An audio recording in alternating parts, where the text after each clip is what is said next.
Logo పైకి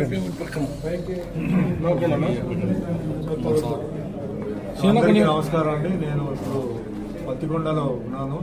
so ఇక్కడ reason ఏంటి, పత్తికొండ వచ్చే రీజన్ ఏంటంటే ఎలక్షన్ క్యాంపెయినింగ్ ఏం లేదు, ఎలక్షన్ అంతా అయిపోయింది. సో షూటింగ్ కూడా కాదు. సో ఇక్కడ ఏంటంటే ఎద్దుల కాటన్స్ ప్రైవేట్ లిమిటెడ్ అనే ఒక కన్సర్న్ అండి. దానికి మహేష్ రెడ్డి గారు అధినేత. సో నాకు యాక్చువల్గా కోడుమూరులో మహేష్ రెడ్డి గారు ఒక అద్భుతమైన ఒక వెంకటేశ్వర స్వామి గుడి ఓపెనింగ్కి నన్ను పిలిచారు.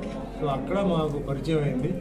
సో ఆయనలో ఉన్న ఒక భక్తి అంటే గుడి ఆ విషయంలో, ఆ గుడిలో కూడా కొన్ని వెరైటీగా ఆర్కిటెక్చర్ అవన్నీ చేయడం నిజంగా చాలా గ్రేట్ అది. సో ఆ మాటల్లో ఇట్లా నేను ఎద్దుల గార్మెంట్స్ ఇదని చెప్తే ఒక యాడ్ ఒకటి అడిగారు. ఆ యాడ్ కూడా చేశాను. ఆ యాడ్లో కూడా మంచి కాన్సెప్ట్ పెట్టారు. తర్వాత నాకు ఫోన్ చేసి మా మేనేజర్ వెంకట్రావుతో